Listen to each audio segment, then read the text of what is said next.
Baik, Assalamualaikum warahmatullahi wabarakatuh.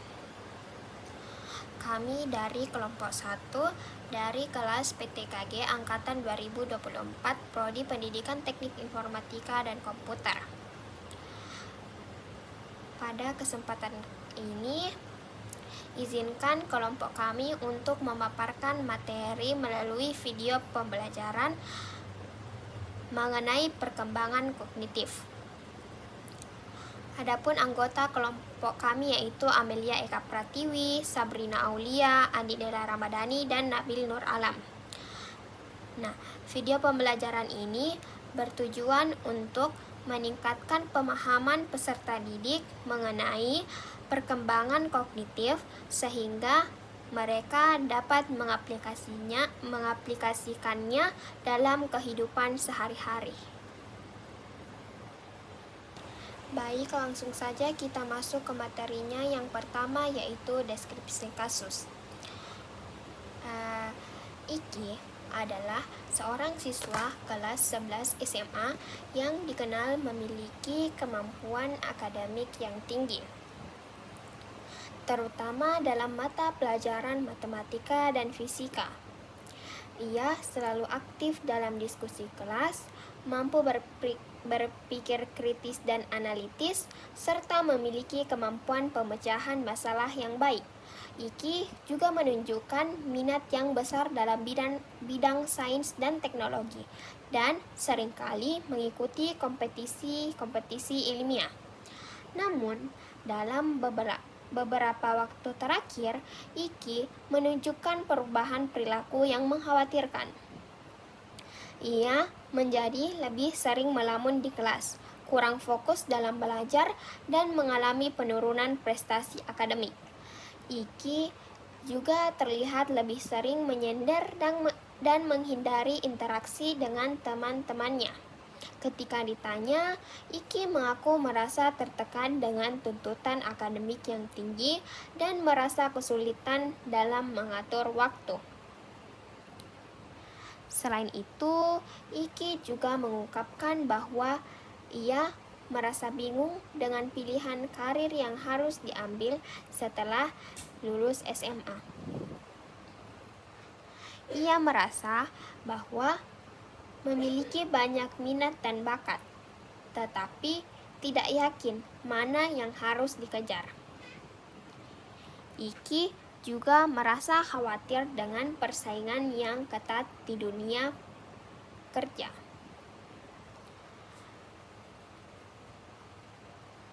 Kasus Rina menunjukkan bahwa perkembangan kognitif pada jenjang SMA tidak hanya dipengaruhi oleh faktor internal, tetapi juga oleh faktor eksternal seperti tekanan akademik dan kekhawatiran tentang masa depan. Oleh karena itu, penting bagi pendidik dan orang tua untuk memberikan dukungan yang holistik kepada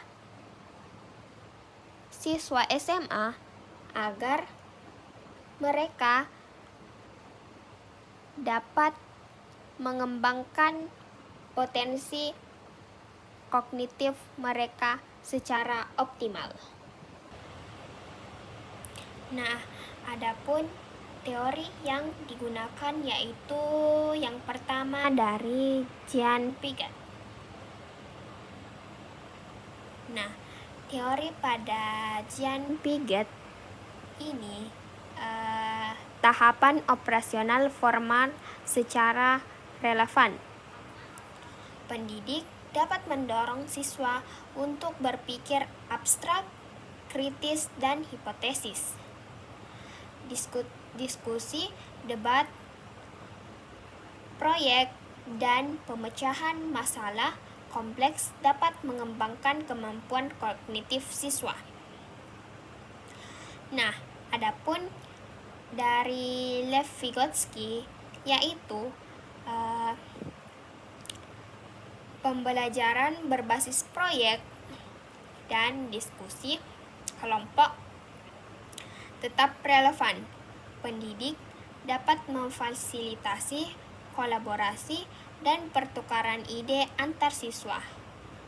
Pengguna teknologi dan sumber daya online dapat mendukung pembelajaran yang lebih mendalam. Selanjutnya yaitu strategi pembelajaran. Yang pertama yaitu pembelajaran berbasis proyek atau project-based learning, memberikan kesempatan kepada siswa untuk melakukan penelitian mendalam tentang topik yang diminati. Yang kedua yaitu pembelajaran berbasis masalah atau problem-based learning, menghadirkan masalah-masalah kompleks dan relevan yang membutuhkan pemikiran tingkat tinggi. Yang ketiga yaitu diskusi dan debat, menciptakan lingkungan belajar yang mendukung pertukaran ide dan pendapat, mendorong siswa untuk mengembangkan keterampilan argumentasi, berpikir kritis, dan mendengarkan secara aktif. Yang keempat yaitu pembelajaran kooperatif, membentuk kelompok-kelompok kecil untuk mengerjakan tugas-tugas bersama. Yang kelima yaitu penggunaan teknologi secara efektif, memanfaatkan teknologi untuk meningkatkan pembelajaran seperti simulasi, video, dan aplikasi interaktif, mendorong siswa untuk menggunakan teknologi secara bijak untuk mencari informasi, berkomunikasi, dan berkolaborasi, mengajarkan siswa tentang literasi digital dan keamanan online. Selanjutnya yaitu pembelajaran diferensial, menyesuaikan pembelajaran dengan kebutuhan dan kemampuan siswa, memberikan tugas yang menantang dan relevan dengan minat siswa. Yang ketujuh yaitu pengembangan keterampilan metakognitif, mendorong siswa untuk merefleksikan proses berpikir mereka sendiri, mengajarkan tentang strategi belajar yang efektif, membantu siswa mengembangkan kesadaran diri tentang kekuatan dan kelemahan mereka. Yang kedelapan yaitu pembelajaran interdisipliner, mengaitkan konsep-konsep dari berbagai mata pelajaran, membantu siswa melihat hubungan antar berbagai bidang pengetahuan, mengembangkan pemahaman yang holistik tentang dunia. Dan yang terakhir yaitu bimbingan karir dan pengembangan diri, memberikan bimbingan karir yang komprehensif untuk membantu siswa merancang masa depan mereka.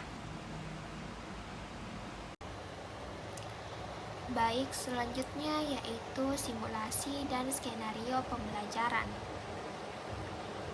Strategi pembelajaran yang bervariatif seperti pembelajaran berbasis proyek, berbasis masalah, kooperatif, dan diferensial dapat mendukung perkembangan kognitif siswa SMA, perkembangan keterampilan metakognitif, pemberian umpan yang konstruktif, dan penciptaan lingkungan belajar yang mendukung juga penting. Nah, adapun contohnya yaitu peer teaching pada pembelajaran matematika. Nah, adapun caranya yaitu siswa saling mengajar satu sama lain tentang konsep matematika tertentu. Skenarionya yaitu siswa dibagi menjadi pasangan atau kelompok kecil, di mana satu siswa menjelaskan konsep yang telah dipelajari kepada temannya. Setelah sesi pengajaran, setiap pasangan mendiskusikan tantangan yang mereka hadapi dan solusi yang ditemukan bersama-sama. Kelas ditutup dengan refleksi tentang pengalaman belajar dari perspektif mengajar. Nah, dapat menghasilkan metode yaitu metode ini meningkatkan pemahaman siswa terhadap materi serta membangun kepercayaan diri mereka dalam berbicara di depan umum. Baik, selanjutnya yaitu contoh pembelajaran. Salah satu metode pembelajaran yang efektif adalah metode penemuan atau discovery learning. Dalam pendekatan ini, siswa diberikan kesempatan untuk mengeksplorasi konsep-konsep perkembangan kognitif secara mandiri melalui aktivitas praktis. Misalnya, guru dapat memberikan tugas yang mengharuskan siswa untuk memeriksa bagaimana cara berpikir anak-anak pada berbagai tahap perkembangan menurut teori Piaget, seperti perbedaan cara berpikir dan tahapan operasi konkret dan tahap formal. Nah, adapun contoh lainnya yaitu guru memberikan tugas kepada siswa untuk menyelidiki bagaimana cara berpikir anak-anak pada berbagai tahap perkembangan menurut teori Piaget. Siswa diminta mengamati dan mewawancarai anak-anak dari berbagai kelompok usia untuk membandingkan perbedaan cara berpikir antara tahap operasi konkret dan tahap formal. Selanjutnya yaitu dalam pengalaman langsung ini, siswa dapat memahami bagaimana perkembangan kognitif berlangsung secara nyata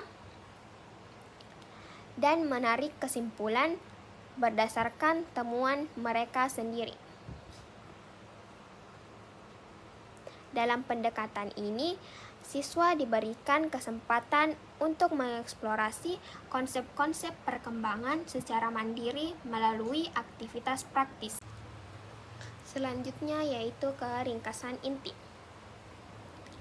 Analisis terhadap perkembangan kognitif di jenjang SMA menunjukkan bahwa siswa SMA berada dalam tahap operasional formal yang ditandai dengan kemampuan berpikir abstrak, logis, dan hipotesis.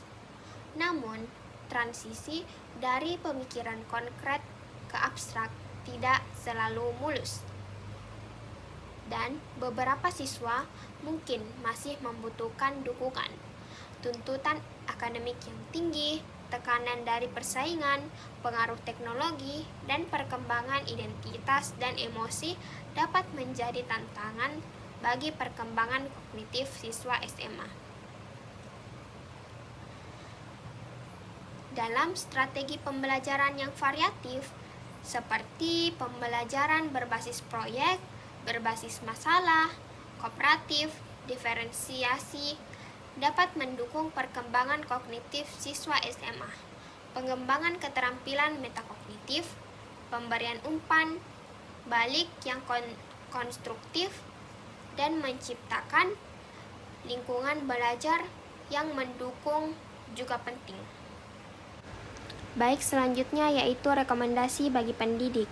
Yang pertama yaitu menerapkan pembelajaran yang berpusat pada siswa.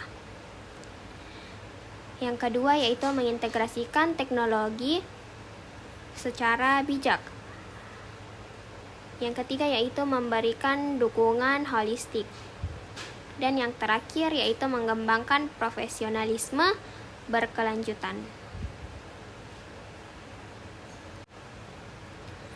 Terima kasih telah menyaksikan video pembelajaran ini hingga selesai. Semoga materi yang kami sampaikan dapat bermanfaat dan juga dapat menambah wawasan teman-teman sekalian. Jangan lupa untuk terus belajar dan mengembangkan diri, karena ilmu pengetahuan adalah kunci untuk masa depan yang lebih baik.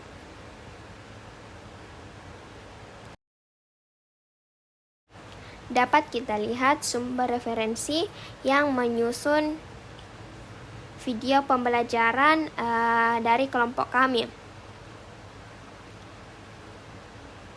Saya akhiri dengan ucapan wabillahi taufik wal hidayah. Wassalamualaikum warahmatullahi wabarakatuh.